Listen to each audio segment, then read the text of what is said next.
오늘 우리가 성령 강림주일로 예배하며 나아가고 있습니다. 성령 강림주일은 어떤 날입니까? 부활주일로부터 50일째 되는 날에 성령 강림주일을 맞이하게 됩니다. 유대인들은 누룩을 넣지 않은 빵을 먹는 그 유월절을 지키게 됩니다. 그리고 나서 50일째 되는 날 오순절을 지켰습니다. 오순절 날에는 첫 밀을 이렇게 수확하게 되었는데 그 세 곡식을 거두어서 누룩을 넣은 빵을 먹으며 잔치를 벌였는데 오순절 날 벌였던 것이죠. 성령 강림주일은 사실은 유대교와 그리스도교, 그러니까 기독교가 공통으로 지키는 날이기도 합니다. 예수님이 보내시겠다라고 하였던 그 보혜사 성령님이 마가의 다락방에 임하시게 되는 날이 이 오순절날 임하셨기 때문에 우리는 성령 강림절로 부활절 축제 이후에 50일째 되는 날에 지키고 있는 것이죠. 오늘 우리가 성령 강림주일을 맞이하면서 정말 우리가 성령님의 사로잡힌 자로서 성령의 충만함을 경험하는 귀하고 복된 하루가 되기를 소망합니다. 성령 강림주일을 맞이하면서 이 시간 믿음의 열전, 정말 5번째 시간으로 성령에 사로잡힌 전도자 빌립 집사에 대해서 여러분과 함께 나누고자 합니다. 말씀 이후에는 성찬식도 있습니다. 짧은 말씀인데 이 시간 집중해서 하나님 말씀을 받기를 원합니다. 사도행전 8장을 보면 빌립 집사가 등장합니다. 사도행전 8장의 배경이 어떠합니까? 스데반 집사의 순교로 인하여서 예루살렘 교회는 뿔뿔이 흩어지게 됩니다. 그 중에 한 명이었던 이 빌립 집사는 어디로 들어가게 됩니까? 사마리아 땅으로 들어갑니다. 사마리아가 어떤 곳입니까? 혼혈 민족이 사는 곳 아닙니까? 이스라엘 민족에 있어서 아픈 역사였던 그 북이스라엘이 아수르에 의해서 멸망당하게 되는데 BC 721년경에 멸망당하게 되는데 그때 그 아수르의 나라가 혼혈 정책을 썼습니다. 다시 말해서 아수르 국민과 그 이스라엘 유대인을 반강제적으로 결혼시켜서 가정을 이루게 만들었습니다. 그래서 혼혈 민족을 만들게 되었던 것이죠. 그래서 그 후손들이 나왔는데 그 후손들이 사는 동네가 바로 이 사마리아입니다. 이것은 이스라엘의 아픈 과거를 드러내는 곳이었고 혈통 문제로 늘 유대인들과 불편한 관계에 있었던 곳이었습니다. 그렇기 때문에 유대인인 빌립이 몸을 피하기에는 적절한 곳은 아니었습니다. 오히려 불결하게 생각했던 곳이었죠. 그런데 그는 그런 관계를 따지지 않고 사마리아 땅으로 들어갑니다. 왜 그렇습니까? 예수님이 승천하시기 전에 그들에게 사명을 주시지 않습니까? 온 유대와 사마리아와 땅끝까지 이르러 증인이 되리라. 사도행전 1장 8절의 말씀을 가지고 그들에게 사명을 주셨어요. 복음 증거자의 사명을 이루라고 하셨어요. 그런데 거기에 사마리아라는 내용이 들어가지 않습니까? 물론 포괄적으로 유대 민족 이외의 이방인들을 향해서 들어가라는 말씀이었지만 그는 그 말씀을 기억하고 이때 사마리아로 들어가서 복음을 증거해야 되겠구나 그렇게 여겼던 것 같아요. 그래서 사마리아 가서 그 많은 민족들에게 또한 많은 사마리아인들에게 복음을 증거했을 때 어떠한 역사가 일어나게 됩니까? 사도행전 8장 6, 7, 8절에 보면 이런 말씀이 있어요.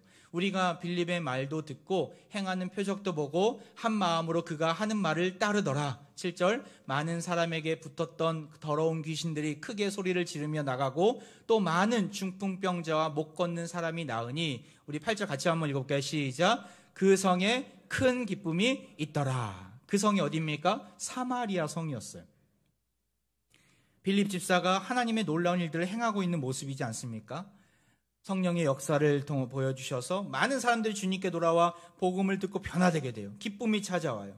또한 더러운 귀신들이 떠나가게 되고 많은 중풍병자, 못 걷게 된 병자, 예수님처럼 그가 쓰임받는 모습을 보는 것이죠. 너무나 잘 나가는 모습 아닙니까? 그런데 그때 하나님이 오늘 본문에서 빌립에게 또 말씀해 주세요. 26절이에요. 주의 사자가 빌립에게 말하여 이르되 일어나서 남쪽으로 향하여 예루살렘에서 가사로 내려가는 길까지 가라 하니 그 길은 광야라.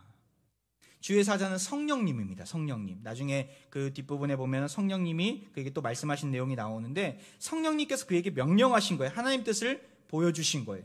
일어나서 남쪽으로 가서 예루살렘에서 가사로 내려가는 그 길까지 가라는 거예요. 친절하게도 성경은 우리에게 그 길이 어떤 길이라고 말하고 있습니까? 그 길은 광야라. 광야길을 이라고 말씀하고 있는 것이죠. 빌립이 간 그 광야길은 어떤 곳입니까? 지도를 한번 볼까요? 지금 예루살렘과 사마리아가 가장 꼭대기에 있습니다. 그리고 예루살렘이 그 아래에 있습니다. 여기도 상당히 먼 거리죠. 근데 예루살렘에서 가사가 어디냐면 이번에 전쟁이 일어났던 가자지구입니다. 가자지구. 그 가사까지 내려가는 그 길에서 그 광야길을 걸으라고 말씀하신 거예요. 지금 빌립의 형편이 어떠합니까? 아주 잘 나가는 때 아닙니까? 빌립의 전성기 시대예요. 빌립이 정말 스데반 그 순교 이후에 떠오르는 샛별과 같이 귀하게 쓰임받은 때 아닙니까? 사마리아에서 히트를 친 사역자였어요. 펄펄 나는 사역자였어요. 예수님처럼 귀신도 쫓고 중풍병자, 못 걷는 자 치유하는 놀라운 이적과 표적을 행하고 있는 때였어요. 빌립이 어떤 마음을 품었을까? 야, 드디어 나를 하나님이 써주시는구나. 이때구나. 여기서 내가 사역을 해야 되겠구나. 내가 평생 있어야 될 곳이 여기구나. 그는 여겼던 것이죠. 그는 아마 그렇게 생각했을 거예요.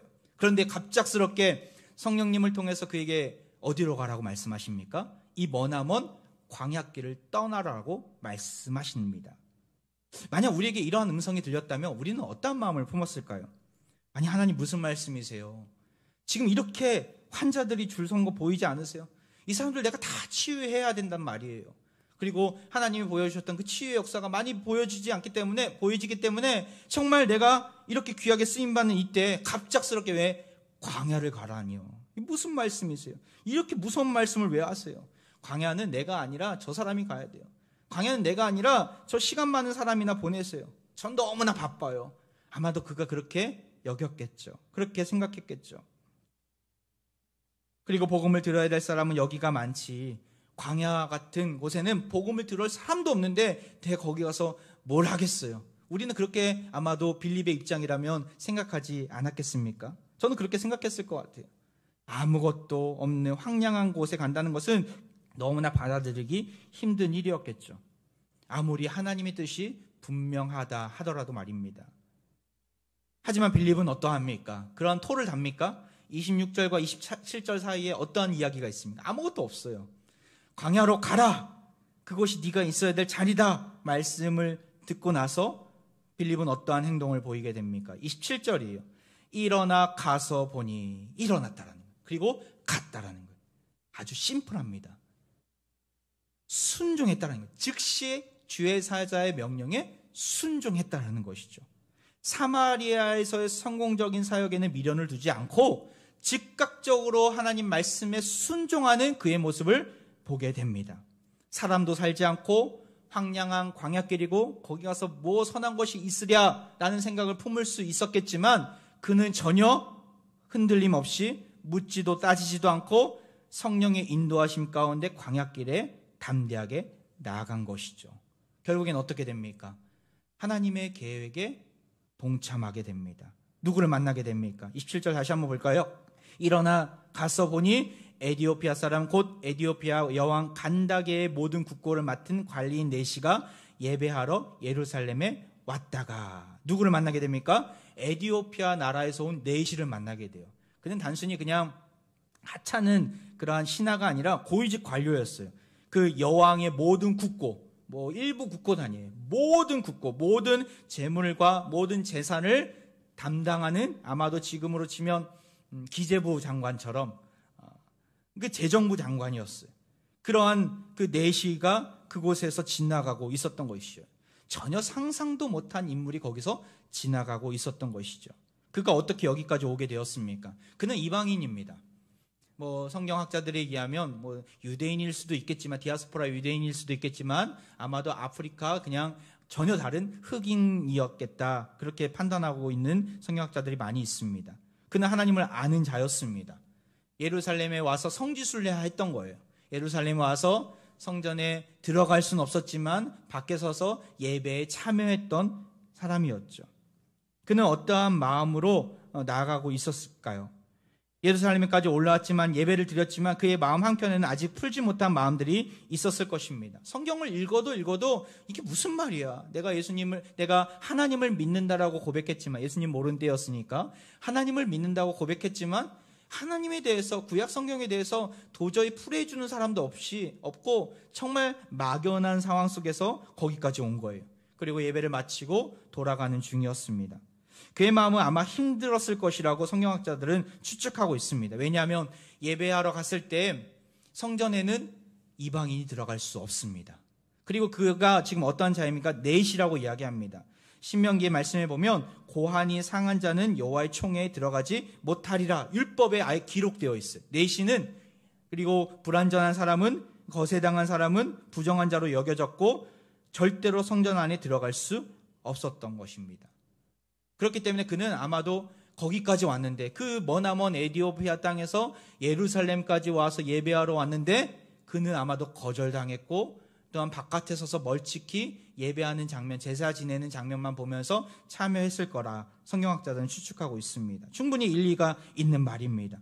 에디오피아 내시는 고위직 관료였지만 그는 어두운 마음으로 이제 돌아가고 있는 중이었을 것입니다. 그때 자신의 마음에 와닿는 성경 한 구절이 눈에 들어온 거예요. 그 말씀이 어떤 말씀입니까? 32절, 33절에 그 말씀이 나와 있습니다.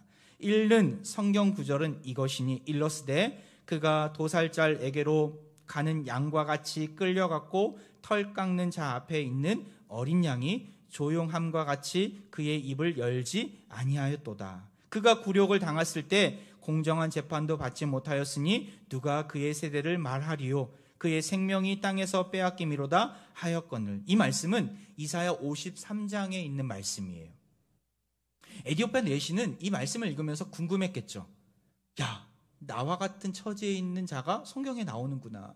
나도 예루살렘에 예배하러 갔는데 나에게 굴욕을 주고 또한 나를 업신여기고 또한 나를 거부했던 많은 백성들을 보면서 또한 너무나 안타까운 마음을 품으면서 성경 말씀을 보는데, 야, 나처럼 거절당한 사람이 여기도 기록되어 있네. 이 사람이 누굴까? 그가 소리내면서 이 말씀을 읽다가 옆에 지나가던 빌립이 그 소리를 듣게 됩니다. 그래서 빌립에게 물어보는 거예요. 이 사람이 이사야 선지자, 이 기록하고 있는 이사야 선지자입니까? 아니면 다른 사람입니까? 그가 그렇게 지금 묻고 있어요. 그것을 지나가는 빌립을 만나자마자 궁금해서 물어본 것이죠. 유대인이고 이사야 말씀임을 대번에 알아본 이 사람에게 물어봐야 되겠구나, 그런 마음을 열고 물어본 것이죠. 그때 어떻게 됩니까? 빌립은 이 익은 고구마와 같은 다 준비된 마음을 활짝 열어놓은 이 복음을 받기에 정말 합당한 이 에디오피아 내시에게 그 사람은 바로 고난받은 어린 양 예수 그리스도이십니다 하면서 예수 그리스도에 대해서 자세히 설명하면서 그를 회심하게 만듭니다.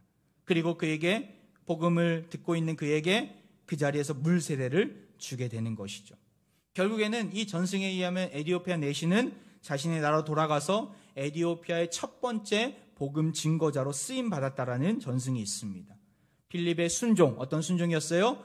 광야로 가라는 그 성령의 음성을 듣고 즉각적으로 반응했을 때 하나님의 때에 귀하게 쓰임받은 빌립의 모습, 그리고 그 순종으로 인해서 에디오피아 내시가 회심하게 되고 그 에디오피아 나라가 복음의 놀라운 구원의 역사를 맛보게 되는 놀라운 열매를 얻게 된 것이죠. 오늘 본문 말씀해 주시는 메시지가 무엇입니까? 하나님이 우리에게 빌립처럼 광야길을 가라고 하실 때가 있어요. 상식적으로 이해가 안 돼요. 하나님 이렇게 잘 나가는데, 하나님 이렇게 내가 정말 귀하게 쓰임받고 있다는 것을 나도 느끼고 모든 사람들 느끼고 있는데 왜 여기서 멈추라고 하십니까? 왜 여기서 사업을 접으라고 하십니까? 왜 여기서 직장을 그만두라고 하십니까? 왜 여기서 이런 어려움을 주십니까? 너무나 어렵고 너무나 내키지 않는 게 사실입니다. 그럼에도 그 음성이 분명한 성령님의 음성이라면 우리는 마땅히 광야길을 걸어갈 수 있어야 합니다. 우리가 보는 시야와 하나님이 보는 시야는 차원이 다르기 때문에 그러하죠. 다 이해할 수 없어도 하나님의 뜻은 분명히 있습니다. 그렇기 때문에 이해할 수는 없지만, 완벽하게 우리가 그것을 다 이해할 수는 없지만 우리는 순종해야 합니다. 우리 따라해 볼까요? 광야도 하나님의 뜻입니다.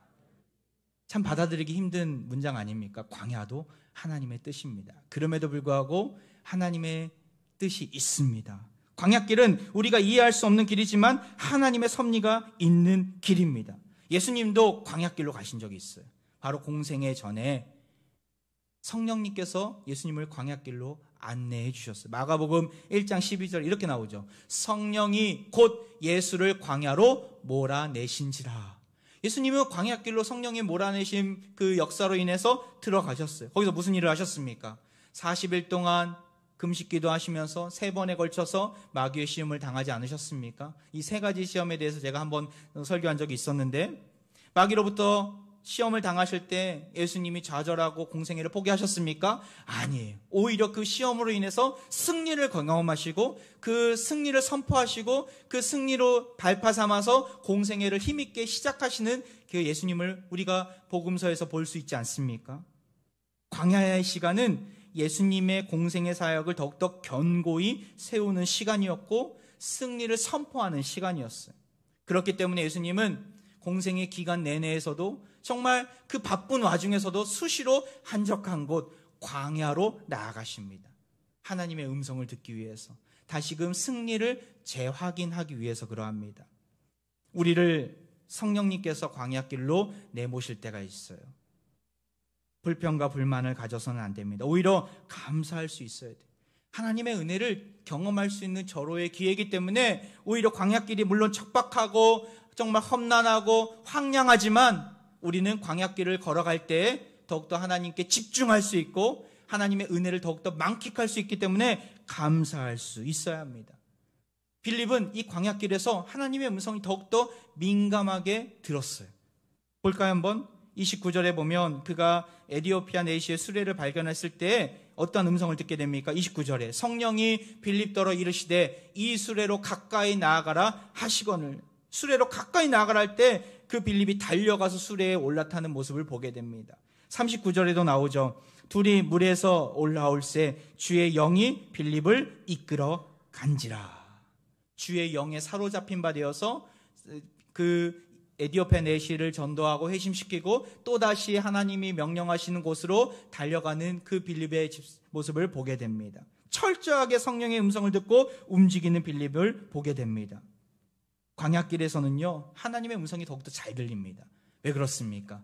세상의 잡다한 소리로부터 멀어졌기 때문에 더욱더 하나님께 집중할 수 있어요. 또한 광야길에서는 아무도 없어요. 하나님밖에 없어요.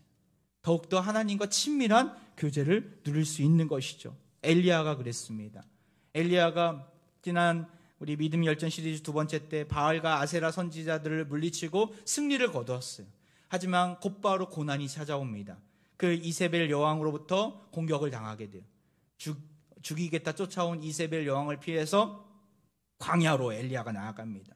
광야길을 걷다가 호렙산에 이르게 되고 거기서 하나님의 세미한 음성을 듣게 됩니다. 열왕기상 19장 12절 말씀. 지진 후에 불이 있으나 불 가운데도 여호와께서 계시지 아니하더니 불 후에 세미한 소리가 있는지라. 세미한 소리를 듣게 돼요. 너무나 탈진해서 광야길 가운데서 야 차라리 내 생명을 거두었으면 좋겠습니다 라고 고백했을 때 하나님이 찾아와 주시고 그를 살려주시고 세미한 음성으로 그를 회복시켜 주십니다. 우리가 광야길을 맞이할 때 또한 광야길에 들어갈 때 우리에게 어떠한 은혜가 있어야 됩니까? 어떠한 은혜를 사모해야 됩니까? 하나님의 세미한 음성을 사모할 수 있어야 돼요. 하나님이 나에게 무슨 말씀을 하실까? 다른 사람들은 나를 다 물리치고 모른다 하고 정말 나를 배반하고 나 혼자 홀로 있는 것처럼 느껴지는 이 광야 같은 삶 속에서 우리는 오직 하나님만 바라볼 수 있어야 합니다. 하나님께서 나에게 무슨 말씀을 하실까? 오히려 기대하는 마음으로 나아갈 수 있어야 합니다. 그러할 때 하나님은 선명한 주의 음성을 들려주십니다. 단순히 광야는 한적한 곳만을 의미하지 않습니다. 나 홀로 있는 곳이에요. 세상 기준으로 보면 광야는 죽음의 땅이고 실패한 곳일 수 있습니다. 하지만 믿는 자의 기준에 의해서는 하나님의 시야로 보면 광야는 부르심의 자리고 회복의 땅입니다. 복음 전파의 기초를 닦는 땅입니다. 주님이 우리를 광야로 부르실 때 우리는 감사함으로 나아가야 합니다. 광야로 나아갈 때 실족하지 말고 절망하거나 낙심치 말고 오직 성령의 음성에 선명한 음성에 우리는 귀를 기울여야 합니다. 그러할 때 성령에 매여 순종할 때 우리는 일어날 수 있는 것이죠. 어떤 분들이 그런 얘기를 하더라고요. 목사님, 저도 빌립처럼 정말 세미한 하나님의 음성, 분명한 하나님의 음성, 어디로 가라 이렇게 말씀하시는 하나님의 음성을 좀 들었으면 좋겠습니다. 근데 하나님이 도저히 말씀하지 않으세요. 이렇게 이야기하는 분들이 있어요. 우리가 잊지 말아야 될 사실이 있어요. 그건 착각이에요. 사실 빌립 시대보다, 또한 빌립이 살았던 그 시대보다 오히려 지금 더 구체적이고 더 분명하고 더욱더 확실한 하나님 뜻을 우리에게 날마다 하나님은 보여주고 계세요. 들려주고 계세요. 수없이 많은 경로를 통해서 우리에게 말씀하시는데 오히려 우리가 듣지 않고 들으려고 하지 않는 것이죠. 그래서 들리지 않는 거예요. 여러분 별을 요즘 보신 적 있습니까? 한번 하늘을 한번 보세요. 나중에 밤 하늘을 보세요. 잘 보입니까? 잘 안 보일 때가 많지 않습니까? 미세먼지나 또한 흐린 날씨 때문에 보이지 않을 때가 있어요. 제 주위가 또한 너무나 밝아서 안 보이는 경우도 있어요. 근데 제가 선교지에서 정말 등불 하나 없는 그곳에서 하늘을 보면 쏟아지는 별빛, 그 밤 하늘을 볼 때가 참 많이 있었습니다. 그 은하수도 보이고 화성과 목성도 보입니다. 자세히 보면 별자리 어플들이 많아서 따져보면 저게 화성이었구나, 저게 목성이었구나 보입니다. 아주 잘 보입니다.